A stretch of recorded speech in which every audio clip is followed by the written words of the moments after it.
Halo gitu friends, ini kita masih ada di GTEX JCC. Ini acara yang ini pestanya buat para UMKM, terus juga industri kreatif, pelaku kreatif juga, kreator juga. Nah hari ini kita kedatangan manajer kita Bukan kedatangan itu, tugas itu.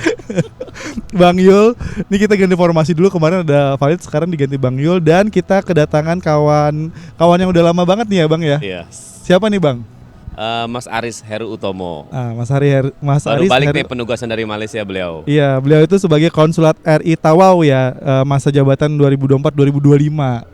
Kita sebenarnya udah banyak ngobrol dari tahun lalu ya Bang ya. Ya, sudah sempat ketemu ya waktu itu ya, jumpa Iya. waktu itu sama teman-teman UMKM waktu itu. Iya, dan kebetulan sudah kembali ke Tanah air dan banyak banget sebenarnya udah kita ceritain nih di obrolan-obrolan tersembunyi. Nah, kayaknya bagus banget kalau Harus kita angkat di-share di ya. sini nih gitu kan.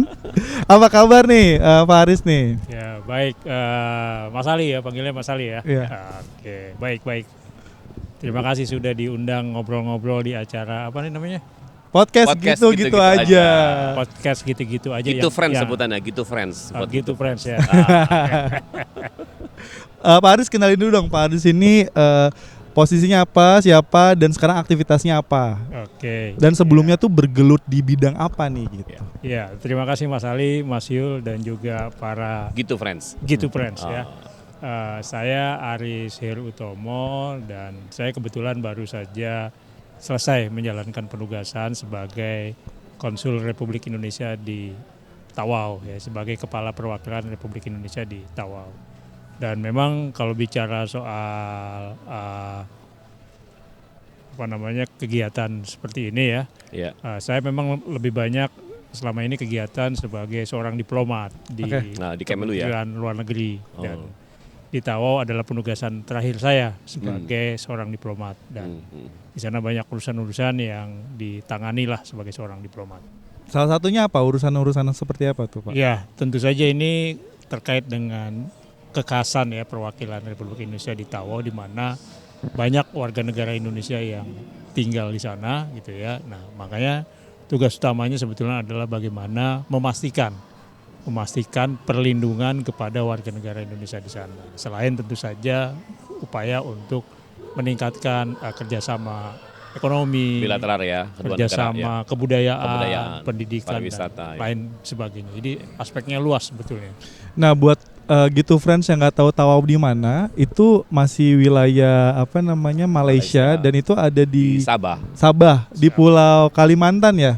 Ya dekat ke Kalimantan Utara ya Mas ya. Iya, dekat Kalimantan Utara. Dan itu perbatasan kan ya? Perbatasan. Jadi kalau boleh saya gambarkan, jadi Tawau ini berada di ujung atau berbatasan dengan Kalimantan Utara. Oke. Gitu. Kalau kita bicara Malaysia kan selama ini kita mengenalnya wilayah semenanjung ya. Kita kenalnya Malaysia, cuma betul. Kuala Lumpur, Johor, Johor, Penang dan lain sebagainya. Padahal di Kalimantan tuh ada wilayah Malaysia yang meliputi negara bagian Sabah dan negara bagian Sarawak. Nah, Sabah ini ibu kotanya Kota Kinabalu dan di Sabah ada 2 perwakilan. Oke. Ada Konsulat Republik Indonesia, Konsulat Jenderal Republik Indonesia di Kota Kinabalu dan Konsulat Republik Indonesia di Tawau. Oh, yang Mas Aris yang di Tawaunya. Saya yang di Tawaunya gitu. Oke. Nah, sebenarnya dari kemarin nih Pak Aris banyak banget diplomat atau konsulat yang datang ke sini yang bawa tamu-tamunya karena kan di ada sini business matching ya. ada business matching ya. Jadi bawa buyer ataupun kolaborator lain yang biar bisa berkolaborasi. Nah, kemarin juga sempat tuh datang ke podcast gitu-gitu aja.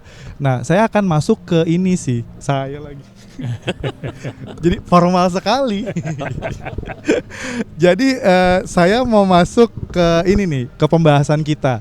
Karena kita lagi ada di GTEX. GTEX ini kan sebenarnya sebuah exhibition internasional di ekonomi juga, travel juga, terus kemudian di kreatif juga.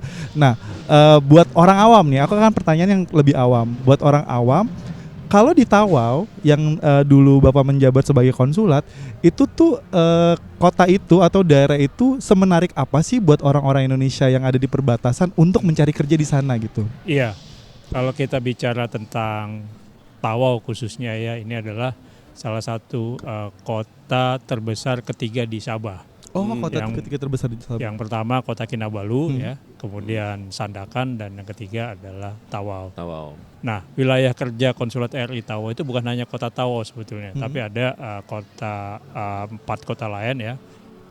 Kunak, Kalabakan, Lahad Datu, dan Sempurna. Jadi ada 5 wilayah sebetulnya. Dan total kalau kita bicara penduduk di sana itu sekitar ada 3,5 juta di Sabah ya. Sabah. Penduduk Malaysianya. Penduduk Malaysia. Oke. Nah, di wilayah kerja Konsulat RI Tawau itu ada sekitar 172.000 warga negara Indonesia. Data resmi dari Data resmi. Itu yang sisi legal ya? penerbangan. Yang legal. Yang ilegal lebih banyak. Yang ilegal mungkin bisa 2 kali lipat. Gitu ya. Jadi jumlahnya memang sangat banyak. Gitu Iya, ya. iya. Jadi ada Jadi sibuk ya berarti ya? lumayan Ada aja sibuk, setiap hari yang gitu. diurus orang Indonesia. Tahu Ada, sendiri kan, ada. di sini ribet-ribet. ada yang gajinya nggak dibayar, Iya. Oke. ada yang tenggelam di laut, Oke. terus ada ya macam-macam lah gitu ya. Uh-huh. Gitu. Jadi memang tadi saya bilang memang tugas utama konsulat di sana utamanya memang lebih banyak memastikan keselamatan, perlindungan, kan? gitu ya. Perlindungan. Perlindungan ke warga negara Indonesia, dan jumlahnya itu cukup banyak. Jadi boleh dikatakan ya hampir sama banyak dengan warga Malaysia itu sendiri di sana. Oke. Apa yang menarik di sana sih Pak sehingga banyak imigran maksudnya dari orang Indonesia yang Ya. pindah ke sana untuk bekerja gitu. Ya. Dibandingkan stay di daerahnya masing-masing gitu loh. Oke, ya jadi gini, seperti saya bilang tadi bahwa memang penduduk di sana tidak terlalu banyak ya. Di Sabah itu sekitar 3,5 juta. Oke. Nah, sementara peluang kerja khususnya di perkebunan itu sangat terbuka lebar. Mereka warga Malaysia khususnya para pengusaha Malaysia membuka usaha perkebunan sawit, dan kita tahu bersama bahwa Malaysia ini kan penghasil sawit kedua Ya, terbesar selain lumayan Indonesia. besar. Nah, dengan jumlah ladang sawit yang sangat besar, tentu saja mereka membutuhkan tenaga kerja. Nah, itu mereka datangkan dari Indonesia, banyak dari Indonesia, dan kebetulan secara geografis memang sangat berdekatan dengan Kalimantan Utara. Jadi banyak pintu masuk yang bisa digunakan untuk masuk ke Sabah ya, khususnya ke Tawau lewat Kalimantan perbatasan. tadi, Ya, lewat perbatasan. Kalimantan gitu. Nah, sebenarnya di sana pekerja asing selain Indonesia ada juga pekerja dari Filipina. Filipina ya? Gitu Filipina. Jadi tadi kalau pertanyaannya kenapa sih banyak orang Indonesia di sana? Ya karena banyak lapangan pekerjaan dan mereka bisa mendapatkan penghasilan yang Jauh lebih layak, tinggi gitu ya? Layak Jauh lah, lebih gitu tinggi, ya. layak. Pasti dan layak gitu ya. Emang kalau di daerah nggak layak ya? Ya sekarang gini kita bisa lihat ya. Area Kalimantan misalkan berapa Jadi gini, UMR-nya gitu kan? Kalau kita bicara upah minimum regional Iya. ya, di Malaysia itu sama. Baik di Semenanjung maupun di Kalimantan ya, di Sabah itu sama. Minimal upah minimumnya adalah 1.700 ringgit. 1.700 ringgit itu berapa ya? 6 jutaan? Hampir 5 5 sampai 6 juta. Oke. Sampai 6 juta. Itu minimum ya. Kalau UMR. mereka bisa bekerja lebih rajin, Bisa bahkan dapat lebih. satu keluarga itu bisa dapat sekitar 4.000 per bulan. Artinya kan lumayan ya. sekitar 12 juta. Iya, Oke. Nah, iya. ini jauh lebih baik dan pasti gitu dibanding sementara Di Indonesia. ya, di Indonesia sendiri, terutama di wilayah Indonesia Timur, mereka sulit untuk mendapatkan pekerjaan. Ya. Kepastian pekerjaan. Jadi inilah yang mendorong mereka Akhirnya pada pindah tuh Pindah, berbondong-bondong ke sana. berbondong- Dan akses ke sananya juga mudah kan? Benar Karena kan sekali. bisa via darat ya. ya seperti bisa ya. lihat darat Oke. gitu. Jadi itu yang mendorong Akhirnya mereka pada pindah. warga negara Indonesia mencari pekerjaan di sana. Gitu. Berarti sebenarnya kebanyakan mereka bekerja di sana ya, bukan membuka usaha. Kayak UMKM di sana itu tumbuh gak sih? Iya. UMKM Indonesia ya? Kalau orang Indonesia lebih banyak Bekerja. bekerja sebagai buruh di perkebunan gitu ya.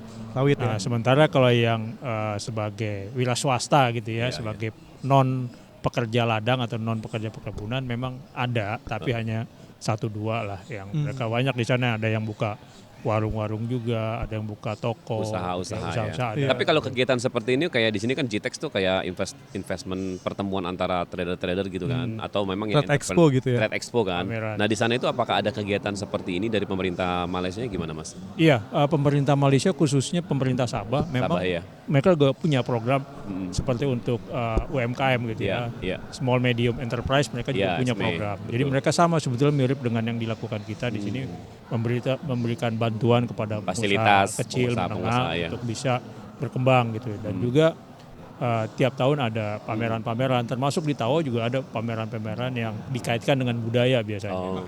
Jadi kayak kemarin itu di bulan Juli ada namanya Festival Budaya Antar Bangsa, Festival Kebudayaan Antara Bangsa gitu ya. Ini memadukan antara budaya dengan ekonomi gitu ya. Dan ini juga akhirnya mendorong beberapa UMKM Indonesia ikut pameran. Oh, kayak business matching ya. Dan Business nanti matching. tugasnya konsul itu di sana mempertemukan kita pengusaha Indonesia dengan para pengusaha di sana gitu ya. Iya, jadi memang salah satu tugas Sama lah ya, dari mirip-mirip ya di sini konsulat juga ya. adalah memfasilitasi, mempertemukan. Kita juga tiap tahun membawa pengusaha-pengusaha Tawau ya untuk ikut di dalam Trade Expo Oh iya, Indonesia. kemarin kita sempat Iya. ketemu di Trade Expo Indonesia. Iya. Beliau hadir Oke. sama buyer ya. Ya, Ada berapa buyer waktu itu ya? Tahun lalu kita bawa 40 buyer. 40 buyer Bang. Oke. Waduh, jadi lumayan banyak tuh teman-teman kemarin sempat kita ketemu. Iya, kan. sempat Ada ketemu beberapa yang kita. sempat kirim-kirim sampel juga. Ya. Kalau yang buyer dari Tawau yang mereka cari itu apa? Produk seperti apa, Pak? Ya, umumnya sih sebetulnya produk-produk makanan. F&B ya? F&B gitu ya, yang kering lah kayak gitu ya. Karena memang kebutuhannya juga cukup besar juga. Kalau Makanya fashion banyak. gimana kalau fashion? Masuk nggak? Fashion mungkin agak terbatas gitu Susah ya. Mungkin karena relatif kotanya belum semaju misalnya Jakarta. Oh ya kayak QL lah ya. Di Ya. sana. Iya, Enggak. KL aja fashionnya tuh Kurang udah ya. mundur dari Indonesia gitu. Ya, benar. Di Malaysia kan emang fashionnya agak mundur tuh. Jadi yang paling realistis mungkin F&B ya. Makanan. F&B ya lebih Kering banyak ya. produk-produk ya, seperti itu. Masuk lah. supermarket, toko-toko retail gitu ya. Benar. Oh, Dan boleh nih. sebetulnya juga banyak juga sih sebetulnya produk-produk yang sudah mapan begitu ya. Produk Indonesia. Iya. Oh, udah ada di seperti- sana? Ada, misalnya Oh, oke. Indomie. bukan, Indomie di mana-mana. bukan Indomie. Kalau itu udah pasti banyak lah ya. Oh, itu Kalau cuanki ya, sebelumnya- cuanki. Belum. Cuanki abis ini mau masuk katanya Pak. Beliau udah pesan 1 kontainer. Gimana kalau aso gua aja bukan? Oh, di sana? aso gua pasti. boleh, Itu. boleh juga. Nggak, tapi maksudnya gini, ada misalnya kayak produk-produk furniture gitu ya. Oh, dari, furniture dari, juga. dari Jepara itu mereka udah rutin itu tiap bulan. Oh, oke. Itu mereka memang ada punya kontak pengusaha sana dengan Craft ya berarti ya. Craft itu banyak. furniture masuk ya. Tapi ya terbatas misalnya kursi kayu apa Iya, iya, iya. seperti itu dan itu udah rutin. gitu loh. Tapi kalau di konsulat sana, di KBRI sana itu kayak ada etalasenya produk-produk UMKM Indonesia gak sih? Kayak House of Indonesia Mas. Kalau di konsulat Tawaunya sendiri belum ada. Belum Kita ada. justru Karena sempet ini punya ya. etalasenya justru etalase budaya. Gitu. Oh, yang ada di mana di KBRI-nya berarti? Di KBRI KL? ya, di KL. KL. Kalau di konsulat ada, Konsulat mungkin ada tapi kecil ya. Di- Mungkin di Johor kali ya, yang lumayan besar ya. Ya, tapi bukan rumah Indonesia gitu ya, tapi lebih mungkin Display. hanya display. Ya. Oh, oke, satu ruangan display Itu. taruh produk-produk Indonesia Ya. gitu ya. Sama di konsulat juga ada. Ada juga. Kita punya namanya teras Pancasila. Gitu ya. Oke. Tapi karena ini baru dibangun tahun lalu oleh saya, jadi mungkin Iya. belum sempat dikembangkan untuk melatih. Masih ada sekarang teras Pancasila. Masih. Oh, Dan- beliau ini dulu salah satu pejabat di BPIP soalnya. Oh, Jadi iya, Pancasilais mantap. itu. Iya, iya. Jadi ya memang tujuan pembentukan teras Pancasila itu kayak rumah Pancasila, depan kayak teras rumah Betawi. Iya. Oke. Nah itu kita lengkap, ada kursi, ada display. Fungsinya buat apa? Buat display Ya, apa buat pertemuan bisa diplomatik? buat display bisa. Oke. Memang tujuan utama buat display, tapi bisa digunakan untuk kegiatan seperti ini kita buat. Oh, podcast, podcast, apa, apa. multi- Tapi Function ya? utamanya biar nggak lupa sama Pancasila karena Yes. banyak pejabat kita yang lupa juga sama. Iya lu. Lu gak usah pejabat aja lupa. Oh, kalau lu wajar lah ya. Kalau Gen Z sih selalu inget ya. Selalu ingat ya. Pakai YouTube ya. Benar-benar. Ya memang tujuannya itu sih. Iya lebih itu banyak kan, iya. mengingatkan. Ini juga mungkin sekalian nggak tahu nanti didit atau enggak gitu. Tapi ini juga terkait dengan upaya pembinaan kepada anak-anak Indonesia ya karena Oke. tadi kan 172.000 orang ya. Yes. Itu yang Yang di Malaysia, ini yang Tawau. yang di Sabah, Sabah, ya. Yang di Tawau lah lebih perlu. Tawau, ya. Dan itu kan yang resmi. Uh-uh. Nah, itu mereka di sana diizinkan untuk bawa keluarga. Oke. Bawa istri, Anak. dan anak. Nah, anak-anak ini kan tumbuh besar di sana. Nggak ngerti, Ada iya. yang lahir di sana, Oh. kemudian besar di sana dan banyak yang nggak sekolah gitu kan. Jadi mereka nggak kenal Indonesia. Hmm. Oke. Jadi walaupun mereka masih orang Indonesia, status bapak ibunya Orang Indonesia. tapi Budayanya karena dia mereka- nggak tahu. Iya. Pancasilanya jangan-jangan nggak kenal juga. Jangan kan Iya. Pancasila, ya Iya. mungkin lagu kebangsaan juga nggak ada. Iya. Taunya lagu kebangsaan itu Malaysia, Malaysia. Siti ya. Nurhaliza ya. Nah makanya Perlu itu. itu perlu. Salah satu tugas konsulat adalah Oke. membuat mereka juga Jadi, paham lah ya dengan mereka Indonesia. kita buat program namanya Consulate Goes to School, ya, to CLC namanya sebetulnya, to Community Learning Center. Di sana sekolah untuk anak Indonesia, ya alhamdulillah sejak tahun 2010 kita pemerintah Indonesia sudah berhasil mendirikan namanya tempat kegiatan belajar ya untuk anak-anak Indonesia dari kelas 1 SD sampai kelas 9. Jadi kelas SMP. 3 kelas SMP. Oke, itu kurikulum Indonesia. Kurikulum Indonesia. Itu gratis sekolahnya Gratis. dari pemerintah Malaysia. Apa Jadi Indonesia? perusahaan Malaysia ya menyiapkan CSR. sekolahnya, CSR. Oh, oke, Mereka kewajiban menyiapkan mereka. bangunan ya, Ya.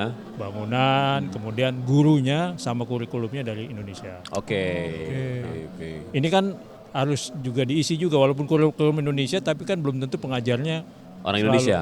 Bukan. Oh, tetap pengajarnya orang Indonesia. Dari Indonesia. Oh. Tapi belum tentu materinya sesuai. Materi. Oh, oke, Misalnya kurikulum kita. pengenalan Indonesianya masih Tapi mereka sedikit. dapat ijazah seperti kita.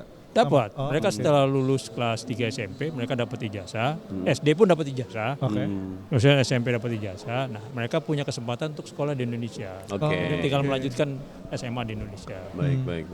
Jadi itu yang sisi tadi kenapa perlu misalnya ada teras Pancasila, Iya. ada program Iya. Konsulat Goes to Community Learning Center. Salah satunya tadi untuk mengenalkan kembali Indonesia seperti apa di ke sana. anak-anak Indonesia. Iya. Jadi mereka paling tidak bisa mengenal soal bendera, ya, Ya, lagu lagu kebangsaan. kebangsaan, lambang negara, dan bahasa Iya. Indonesia. Iya, jadi Ini nggak- 4 nggak penting Melayu. yang ada di dalam undang-undang. Betul. Oh, itu mesti disosialisasikan ke mereka ya. Itu harus Itu salah satu disosialisasikan. tugas fungsi dari konsul di Tugas. sana. Nah, itu dia. Jangan Oke, sampai oke. taunya Upin-Ipin aja ya. Benar juga. Kita juga tahu di sini ya, pas di Malaysia ya. Nah, ini yang penting nih Mas, kan kita ada di komunitas UMKM nih ya. Nah, Teman-teman itu kepingin masuk sebetulnya ke market Malaysia nih Bang ya kan. Cuma kan masuknya itu kadang-kadang kita ya ikut-ikutan aja kan, ikut pameran segala macam. Tapi realnya itu kadang-kadang buat tractionnya, buat negosiasinya kan agak sulit. Sejauh mana peran konsul ini bisa masuk membantu teman-teman UMKM di Indonesia untuk bisa masuk ke market Malaysia? Ceritain Mas gimana? Market di sana tuh kayak gimana sih kira-kira? Sebesar apa sih? Ya, Ya, apakah cukup potensial untuk masuk gitu? Iya. benar. Kalau dari sisi pasar memang cukup potensial untuk masuk tadi produk-produk F&B dan lain Iya, sebagainya gitu ya. iya. Nah, cuma memang terus terang salah satu kendalanya adalah Tawo ini kan jauh dari Jakarta. Iya. gitu kan. Logistik ya, logistiknya ya. Secara geografis jauh gitu ya. Oke. Dari Jakarta, bahkan jalanan kadang-kadang Jakarta juga nggak ngeliat nih, Mas Ali sama Mas Yul mungkin nggak tahu kalau ada Tawo. Harusnya kita ke sana ya waktu itu ya. Pas waktu dulu aku nggak tahu, Ya. makanya pas ketemu baru aku searching. Iya, aku juga sama. Iya kan. Nah, Leo juga jangan-jangan nggak tahu. jadi memang Pas ditugasin, oh iya di sini. Tawo itu walaupun dekat berbatasan langsung dengan Kalimantan Utara, Iya. tapi orang-orang Jakarta nggak ada yang kenal. Gitu Iya, ya. soalnya harus melalui KL ya kalau logistik ya, Iya. setahu saya ya. Iya, kan ada apa namanya cabotage gitu kan. Iya, Jadi betul. harus lewat pusat kan. Jadi mahal ya Jadi kosnya ya. jatuhnya jadi mahal. Oh, jadi itulah. jauh gitu ya. Penerbangan pun juga jadi jauh kan karena Betul. lewat Kuala Lumpur. Iya, lebih atau mahal lewat ke sana. Kota Kinabalu. Betul. Nah, tadi mengenai potensinya, memang sebetulnya potensinya ada dan besar. Hmm. Nah, selama ini yang dilakukan oleh konsulat adalah memfasilitasi Iya. bagaimana para UMKM Mm-mm. bisa masuk. Tapi tentu saja karena tadi masalah geografis jauh gitu ya, Iya. jadi mungkin bukan UMKM yang dari Jakarta atau dari Jawa, tapi yang justru yang Di terdekat. Kalimantan. Kalimantan. Ya. Kalimantan, khususnya Kalimantan Utara. Ya, karena paling dekat ya. Tarakan situ ya. Jadi Tarakan, Nunukan. Nunukan ya, Nunukan. Nunukan dan dari Tanjung Selor, ibu kotanya Kalimantan Utara. Jadi kita Itu kalau yang misalkan ada plan untuk ekspor katakanlah ke Malaysia, mana lebih efektif? Ke Nunukan dulu apa langsung ke Malaysia? Kosnya mungkin lebih mudah dari kita ya. Sebetulnya sih kalau kos sama-sama Sama-sama. ya, dari masuk lewat dari Kuala Lumpur ke Tawau ataupun masuk misalnya dari Nunukan atau dari Sebatik, itu sebetulnya Ya. relatif sama. Nah, sebetulnya yang coba didorong oleh konsulat adalah mendorong kerjasama perdagangan perbatasan lintas batas gitu. Lintas batas. Kan lebih dekat kan. Iya, Nah, iya. dalam konteks ini makanya kemarin kami lebih banyak mendorong pengusaha-pengusaha atau UMKM dari Kalimantan Utara, khususnya dari Nunukan dan Tarakan untuk mengirim produknya Ke Tawau, Tawau sana. lewat lintas batas gitu, dan tentunya jadi jumlahnya memang tidak terlalu besar. Makanya itu mungkin nggak dilihat oleh Jakarta atau Nggak kelihatan, bukan nggak dilihat. Nggak kelihatan gitu. Nggak kelihatan karena kecil gitu ya. Iya. Iya. Karena apalagi kan perjanjian perdagangan lintas batas itu masih yang tahun 57. Belum yang lama pembaruan ini belum sebetulnya sudah disepakati tapi belum diimplementasikan. Oke. Nah, itu jumlahnya masih kecil, kalau nggak salah itu hanya 600 ringgit gitu loh. Oh. Sekali transaksi kan kecil kan. Iya, Kecil iya, banget iya. ya. Heeh. Itu produk F&B gitu. Enggak, maksudnya produk perdagangan lintas batas. Oh, oke. Jadi nilainya apapun yang dibawa maksimal Dihitung ya. sekali Oh. transaksi hanya 600. Itu yang bicara yang legal gitu ya. Jadi kita bicara yang legal. Kalau yang ilegal mungkin lebih dari itu kayaknya. Nah, pada akhirnya memang ujung-ujungnya Jadi ilegal. banyak yang ilegal. Ilegal. Iya, iya, iya. Terutama misalnya produk perikanan. Gitu. Kemarin waktu di Trade Expo tahun lalu, Iya. kita menandatangani perjanjian kerjasama di bidang perikanan antara pengusaha perikanan Tawo dengan pengusaha perikanan Tarakan. Itu nilainya berapa? Berapa? 49 juta US dollar. Gede dong. Itu legal berarti dong. Itu yang disepakati oleh mereka. Oh, disepakati. Disepakati oleh mereka dan itu hanya satu perusahaan. Satu perusahaan. Nah, Gede jadi loh harusnya. apa namanya perusahaan persatuan nelayan Tawau dengan Iya, persatuan nelayan Kalimantan Utara itu. Tarakan. Tarakan, oh. Bukan Kalimantan Utara, hanya Tarakan. Hanya Tarakan aja. Oke. Itu baru satu perusahaan 49 juta Berarti US potensinya dollar. besar harusnya ya. Jadi Iya, sebetulnya banyak lebih dari itu. Makanya kami juga mungkin nanti kalau ada pejabat dari Kementerian Perdagangan yang Iya, permisi. nonton, tolong masalah perjanjian kerjasama Ya, tolong, Pak. ini segera diselesaikan. Tolong supaya- Pak, please. Supaya tidak ada lagi perdagangan-perdagangan ilegal di sana. Ilegal. Kita butuh masuk ke sana tapi harus legal Pak. Tapi jangan disulitkan. Jangan ribet, Pak. Karena Nah ini boleh diedit kali ini. Ini Karena soalnya terus- ada komplain dia. Karena terus terang kalau dengan ilegal itu ya yang untung ya petugas-petugas di Pada lapangan. akhirnya kan. Pada akhirnya seperti Maksudnya itu. gini loh, kita kan sebagai tadi kan Mas Ya. Aris kan memang di pemerintahan ya. Artinya punya kepentingan buat gimana cara mempermudah kita buat masuk. Ya. Kita sebetulnya nggak ada masalah buat masuk. Selama ada cuannya kita pasti masuk. Iya. Cuma kadang-kadang aturan nih. Contoh, kebetulan saya produknya ini nih unggas. Iya. Ayam sama bebek. Beliau sudah sering saya kirim. Cuma susah repot ngirimnya itu. Ongkosnya terlalu Kosnya mahal. mahal ya. Dulu kos pernah mahal. sempat hitung kan 100 pack itu berapa karton gitu. Ya. Lebih mahal ongkosnya. Lebih mahal ongkosnya ketimbang barangnya. Akhirnya cuma hand carry jatuhnya kan. Iya. Ketika itu memang diberikan akses untuk legalisasinya, mungkin potensinya juga jadi lebih besar tuh. Benar. Nah, itu. mungkin bisa dilanjutkan nih Mas setelah Mas Aris, siapa yang di sana petugasnya ya kan, yang di Tawau kan dengan Kementerian Perdagangan. Mungkin itu bisa masuk ke sana, teman-teman nih happy banget nih kalau bisa masuk ke Malaysia kan. Benar. Bisa melalui KL ya, susah atau kompetitif kan di sana kan. Iya. Kalau di Tawau itu mungkin lebih aksesnya lebih masuk, lebih cepat karena nggak kompetitif. Artinya saingannya nggak banyak gitu, Nggak loh. banyak. ya kan. Kalau di KL kan berat ya. Gitu. Dan Iya, sebetulnya banyak juga yang mungkin abai dari Jakarta, perhatian Jakarta, sebetulnya banyak produk-produk dari Indonesia khususnya di Kalimantan Utara, seperti tadi perikanan, itu dibutuhkan di Tawau, bukan dikonsumsi oleh masyarakat Tawau, tapi kemudian dikirim kembali ke Indonesia. Cina, Tuh Cina kan. dan Jadi Taiwan. jadi gitu kan. itu ya dua Jadi kali. ada semacam shelter gitu kan, Oke. hubungan dari misalnya ikan gitu ya, ikan Oh. khususnya produk misalnya kepiting. Oh, itu dari Indonesia berarti ya. Banyak dari Indonesia. Jadi ke Malaysia dulu baru kirim ke China. Masuk lewat Tawau kirim ke China. Dibegoin. Kalau daripada dari Tarakan kirim ke Jakarta atau Lebih Surabaya mahal. baru masuk ke sana kan Iya. mahal. Iya. Nah ini sebetulnya kalau ini bisa Diolah diatur ya, ya, ditata, diatur, ini di-manage. akan lebih bagus gitu. Jadi pemerintah Kalimantan Utara atau pemerintah pusat juga bisa dapat pajaknya gitu Iya. kan. Jadi Betul. daripada capek-capek bikin aturan pajak untuk Itu aja yang jelas tuh, ya itu kan jelas diatur gitu. dipajakin ya. Nah itu Iya.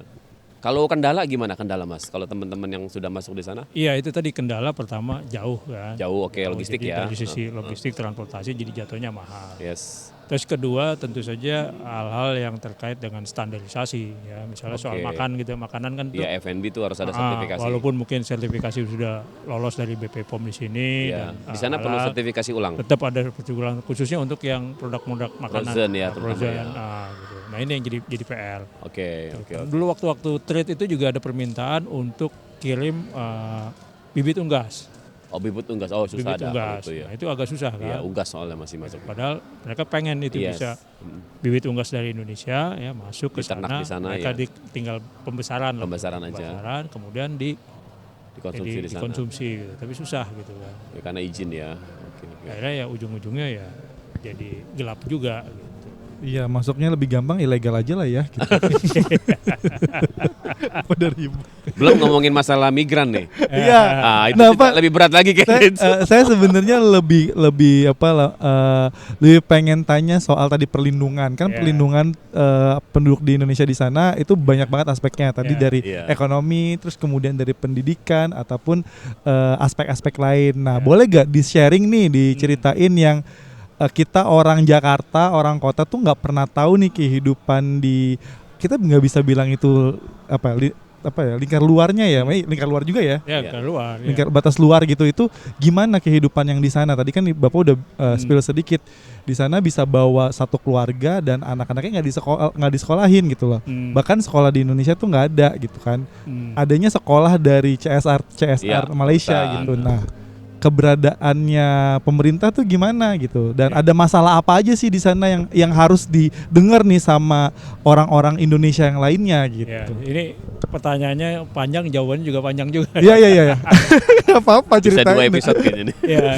Ya, jadi kalau kita bicara tentang tugas perlindungan oleh perwakilan Republik Indonesia, ini kan sebetulnya salah satu tugas untuk menunjukkan bagaimana negara hadir gitu Betul. Ya, dalam ya. memberikan Kenyamanan, perlindungan keamanan. pada warga negara Indonesia di sana, memastikan bahwa hak-hak hukum mereka itu terlindungi gitu Oke. kan. Ya, salah satunya tentu saja memastikan status hukum mereka gitu kan, karena seperti saya bilang tadi kan, memang 172 itu yang terdata secara resmi. Di luar itu banyak. Nah, justru yang PR-nya adalah ketika warga negara Indonesia itu yang tidak memiliki dokumen atau undocumented itu kan, itu yang agak susah untuk Yang ilegal tadi ya. diberikan perlindungan. Hmm. Kalau yang punya dokumen lengkap gitu ya, Bisa. misalnya punya paspor, Ya, kemudian izin kerja. izin kerja, kuota dan lain sebagainya, itu mudah kita memastikan, misalnya menekan perusahaan, bukan menekan, meminta Iya, perusahaan negosiasinya lebih mudah lebih mudah untuk memastikan minimal mereka mendapatkan hak-haknya. upah minimum misalnya kan, kemudian juga hak-hak lain, Betul. misalnya asuransi kesehatan, Iya. tempat Hak tinggal, pekerja lah ya. dan sebagainya. Tapi yang sulit adalah ketika mereka undocumented, Oh. tidak Iya. punya dokumen. Ilegal ini ya. Dan itu pasti lebih banyak kan. Itu lebih banyak dan ya akhirnya perusahaan juga, karena mereka juga diuntungkan kan, Iya. mereka bisa bayar di bawah Rata-rata. rata-rata gitu kan. Kemudian juga beberapa hak lain juga tidak diberikan gitu. Nah, ini yang kita agak susah untuk Negosiasikan.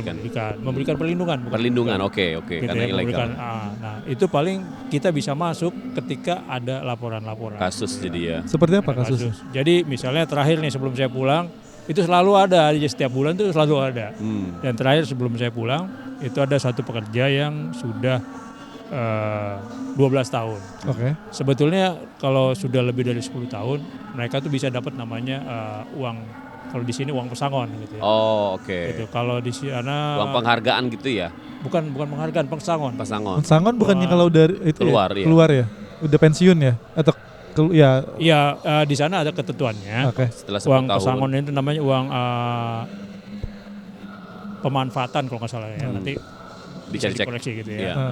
Tapi intinya semacam uang pesangon gitu ya. Itu bisa didapat setelah mereka bekerja 10 tahun. 10 tahun gitu ya. Nah, itu bisa dapat, nanti tinggal dihitung tuh berapa lama mereka. Oke. Tapi kalau di bawah 10 tahun ya tergantung kebijakan gitu ya. Nah, ini kemarin ada yang sudah 12 tahun dan dia ingin kembali ke Indonesia untuk nengok orang tuanya, tapi kemudian tidak diberikan uang. Hak-haknya nggak dikeluarkan. Ya, uang pesangonnya itu tidak diberikan gitu. Nah, ini yang kemudian mereka datang Ke konsulat, konsul, kita Bantu. kita fasilitasi, dan alhamdulillah kemarin mereka bisa dapat dan bisa pulang dengan ini. Itu salah satu tugas. Kemudian dan juga banyak fungsi. juga sebelum-sebelumnya, waktu ketika saya datang itu ada beberapa yang mereka sudah sebetulnya udah kerja 10 tahun dan selesai kembali ke Indonesia, tidak diberikan uang pesangonnya. Penghargaan itu ya. Itu jumlahnya besar dan kita terus dorong. Akhirnya ada beberapa perusahaan memberikan dan itu jumlahnya besar sampai sekitar kalau nggak salah 5 miliar atau berapa gitu. Jadi Satu orang? berapa? Enggak, kan satu Oh, orang. oke. Saya mau pindah ke mana? Kayaknya masih ada waktu nih. 5 miliar susah nyari di sini, Pak. 10 tahun juga nggak dapet lu. Enggak lah, enggak satu orang. Tapi ada beberapa yang udah kerjanya lama, cukup besar juga dapat gitu. Oh, oke. Nah, ini yang kita pastikan untuk salah satunya memberikan perlindungan bahwa hak-hak mereka itu dibayarkan gitu ya. Dibayarkan dan diberikan sesuai ketentuan yang berlaku. Karena terus terang peraturan perburuan mereka itu cukup bagus dan baru bulan lalu juga direvisi, itu memberikan perlindungan benefit yang sangat besar buat si para pekerja. pekerja. Oh, Oke. Jadi bukan even hanya orang Indonesia ya. Iya, jadi bukan hanya pekerja Malaysia, tapi juga pekerja Pendatang asing. juga. Gitu. Jadi itu yang menjadi sebetulnya ada beberapa gitu yang sangat menguntungkan. Nah, itu yang coba kita pastikan selain tadi uang pemanfaatan gitu istilahnya.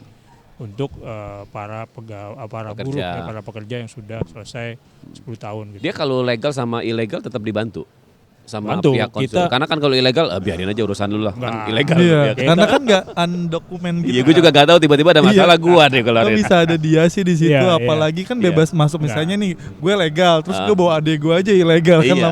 lama satu keluarga pindah ke situ gitu. Enggak, kita Tapi tetap membantu di ya. konsulat sebagai perwakilan pemerintah, kita tidak melihat bahwa Tidak lihat legal WNI yang ada di sana legal atau ilegal. ilegal gitu, kita tetap bantu gitu ya. Sepanjang memang kita bisa Layak buktikan bahwa dibantu. dia Iya. adalah WNI.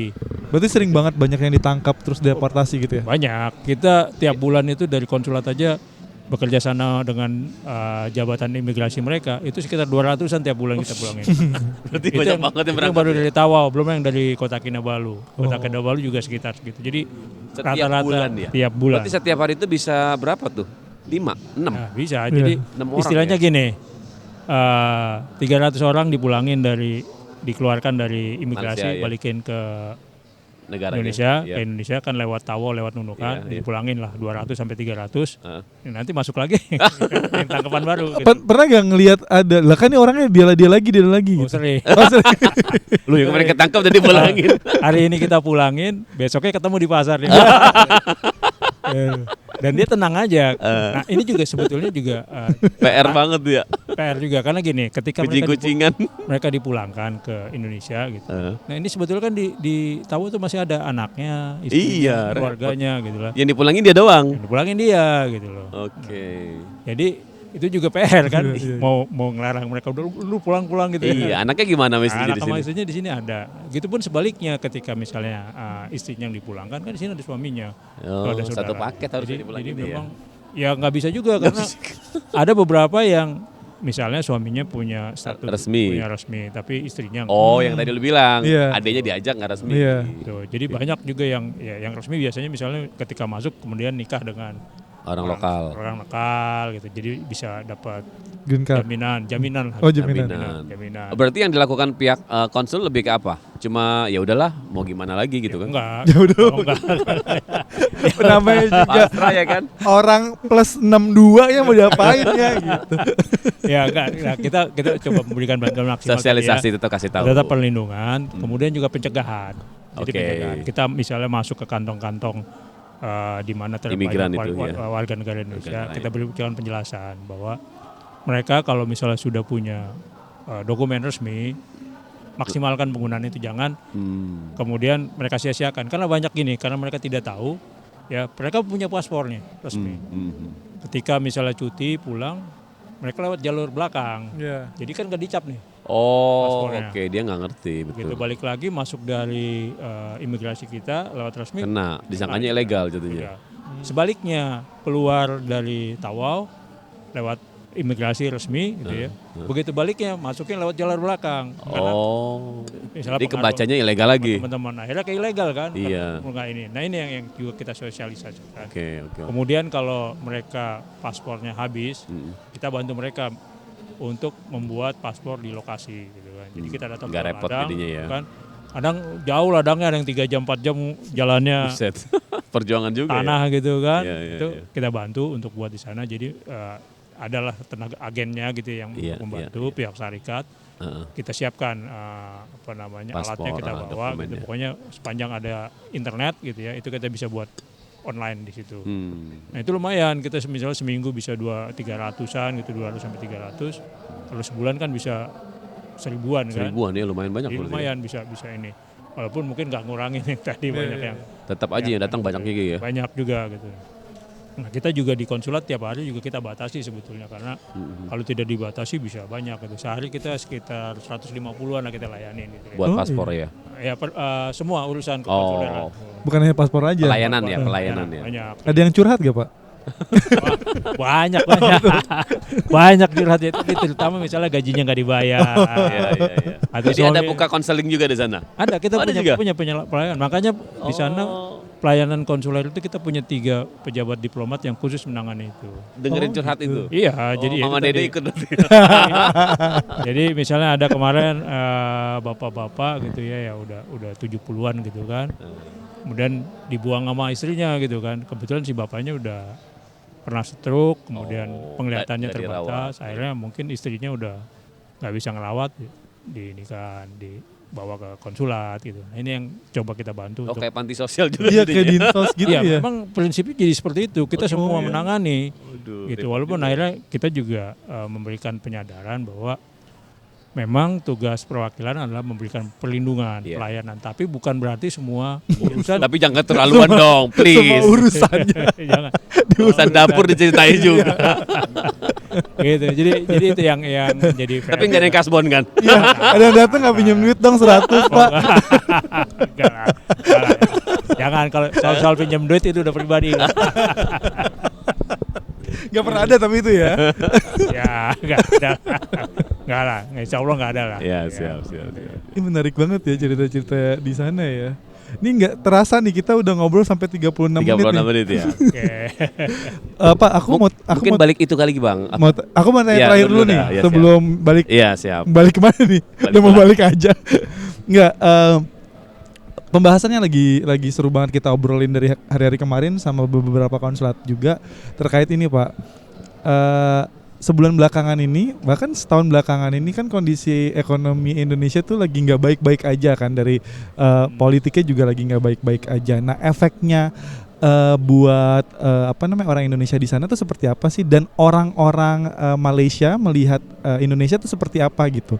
Apakah dengan kondisi ekonomi seperti ini makin banyak orang yang berpindah ke Malaysia, ke Tawau? Aja dulu. Iya, kabur aja dulu ke sana karena ya bener-bener semua lini tuh lagi menurun gitu kan.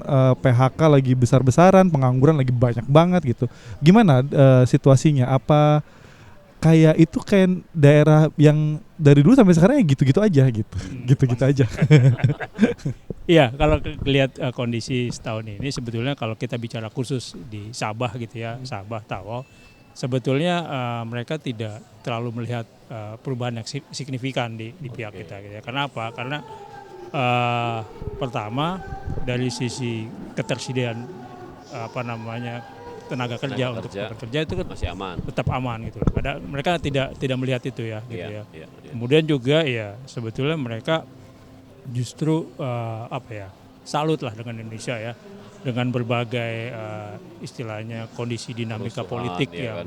macam-macam, tapi justru bisa bersatu gitu loh, tetap bersatu ya. Penjarahan ya kan. Bersatu untuk menjarah.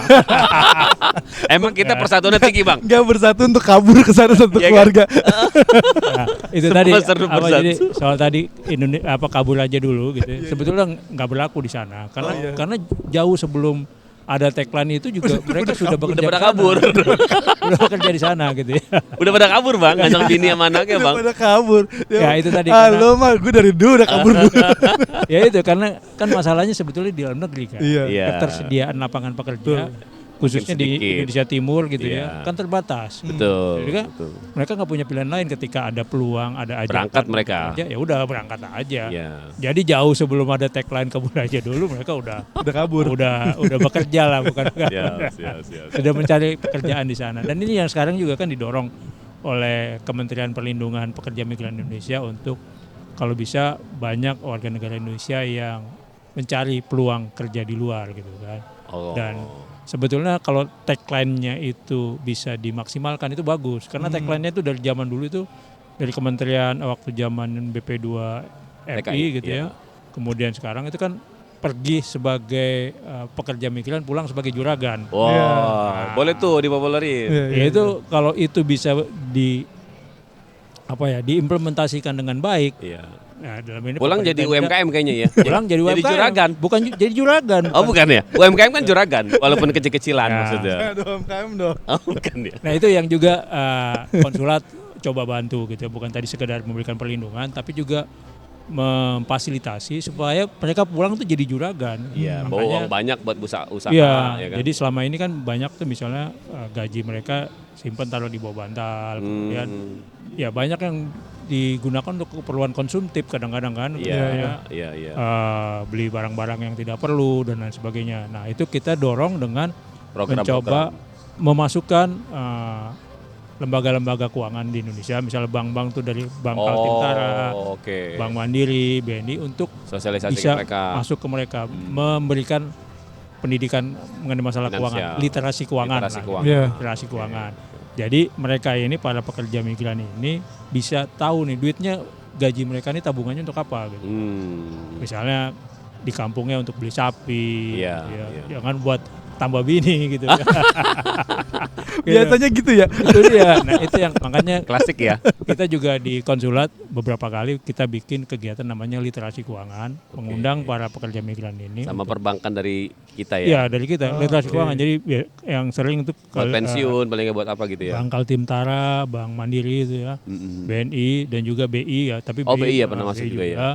Nah untuk memberikan literasi keuangan. Jadi Oke. duit mereka tuh begitu ada langsung disimpan, ditabung gitu kan. Sekarang remitansi transfernya juga lebih mudah di sana. Iya, iya. Banyak Iya.